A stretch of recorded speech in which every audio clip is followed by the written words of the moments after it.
जादुई हार और 3 परीक्षाएं। रोमांचक, रहस्यमयी और प्रेरणादायक कहानी।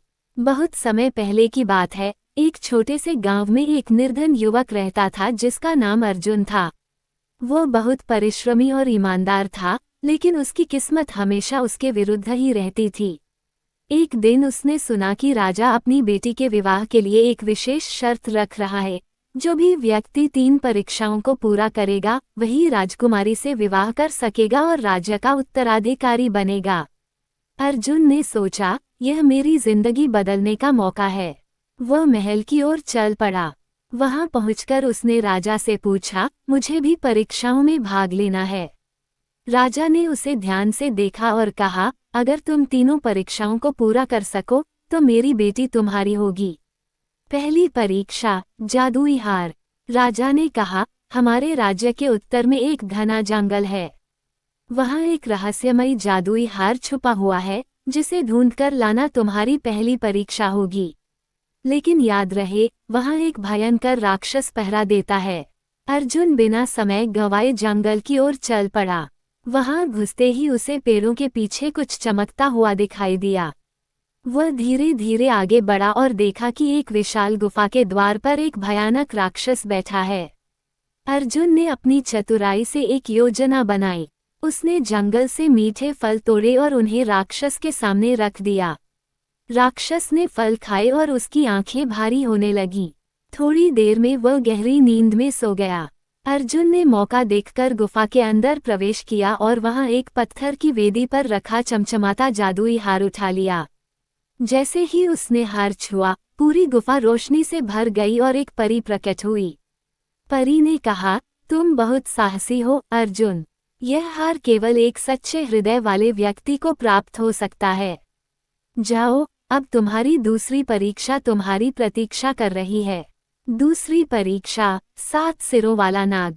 राजा ने अर्जुन के हार लेकर लौटने पर प्रसन्नता जताई और कहा, अब तुम्हें 7 सिरों वाले नाग को हराना होगा, जिसने हमारी राज्य की झील को अपने कब्जे में ले रखा है। जब तक उसे हराया नहीं जाता, हमारे लोग पानी के बिना तड़पते रहेंगे। अर्जुन एक बहादुर योद्धा था, लेकिन नाग से लड़ना आसान नहीं था। उसने एक बुजुर्ग साधु से मदद मांगी। साधु ने उसे एक विशेष मंत्र दिया और कहा, जब तुम इस मंत्र का उच्चारण करोगे तब नाग की शक्ति कमजोर पड़ जाएगी। अर्जुन झील के पास पहुंचा और देखा कि नाग वहां अपने विशाल शरीर से पानी को घेर कर बैठा था। अर्जुन ने मंत्र का उच्चारण किया और नाग की शक्ति कमजोर होने लगी। उसने अपनी तलवार उठाई और नाग के सिरों को एक एक करके काट डाला। अंत में नाग का वध हुआ और झील का पानी फिर से साफ हो गया। गांव वालों ने अर्जुन की जय जयकार की। तीसरी परीक्षा, रहस्यमयी पहेली। राजा ने कहा, अब आखिरी परीक्षा बची है। अगर तुम इस पहेली का उत्तर दे सकोगे तो मेरी बेटी तुम्हारी होगी।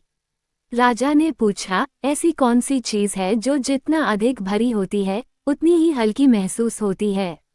अर्जुन कुछ देर सोचता रहा और फिर बोला, एक दिल जो प्रेम से भरा होता है। राजा ने मुस्कुराते हुए कहा, बिल्कुल सही उत्तर। तुमने तीनों परीक्षाएं सफलतापूर्वक पार कर ली। अब तुम मेरी बेटी के योग्य हो। राजकुमारी भी अर्जुन की बहादुरी और चतुराई से प्रभावित थी। दोनों का विवाह धूमधाम से हुआ और अर्जुन एक न्यायप्रिय राजा बना। जादुई पक्षी और गुप्त द्वार। किसी समय की बात है, एक राज्य में एक गरीब लकड़हारा अपने बेटे सूरज के साथ रहता था। सूरज बहुत मेहनती और दयालु था, लेकिन उसका सपना था कि वह राजा बने और अपने राज्य की जनता की सेवा करे। एक दिन उसने सुना कि राजा बहुत बीमार है और केवल जादुई पक्षी का गीत ही उसे ठीक कर सकता है। सूरज ने अपने पिता से अनुमति ली और जादुई पक्षी की खोज में निकल पड़ा। पहला रहस्य, गुप्त द्वार। सूरज को बताया गया कि जादुई पक्षी एक रहस्यमयी गुफा के अंदर रहता है, जिसका द्वार केवल एक विशेष मंत्र से खुलता है। रास्ते में उसे एक बूढ़ा साधु मिला, जिसने उसे वह मंत्र सिखाया। सूरज गुफा के द्वार पर पहुंचा और मंत्र बोला, खुल जा सिमसिम। गुफा का द्वार खुल गया और उसने अंदर प्रवेश किया। वहां उसे एक विशाल सुनहरी पिंजरे में कैद जादुई पक्षी दिखाई दिया। दूसरा रहस्य, 3 दानवों की पहेली। जादुई पक्षी को आजाद करने से पहले सूरज को 3 दानवों की पहेली हल करनी थी। पहला दानव बोला, मैं आग से जन्मा हूँ, लेकिन जल से मरता हूँ। मैं कौन हूँ? सूरज ने जवाब दिया, मोमबत्ती। दूसरा दानव बोला, मैं जितना काटा जाता हूँ उतना ही बढ़ता हूँ। मैं कौन हूँ? सूरज ने उत्तर दिया, घास। तीसरा दानव बोला, मुझे जितना बांटते हैं उतना ही बढ़ता हूँ। मैं क्या हूँ? सूरज ने मुस्कुराकर उत्तर दिया, प्रेम। दानव प्रसन्न होकर गायब हो गए और पिंजरा खुल गया। जादुई पक्षी सूरज के कंधे पर बैठ गया और बोला, तुमने अपना साहस और बुद्धिमानी साबित कर दी। चलो अब राजा को ठीक करते हैं। अंतिम परीक्षा, विश्वास की शक्ति। राजमहल पहुंचने के बाद सूरज ने पक्षी से कहा, अब राजा को ठीक करो। पक्षी बोला, लेकिन इसके लिए मुझे तुम्हारी सच्ची आस्था चाहिए। क्या तुम मुझ पर विश्वास करते हो? सूरज ने बिना संदेह के सिर हिलाया। पक्षी ने मधुर गीत गाया और कुछ ही क्षणों में राजा पूरी तरह ठीक हो गया।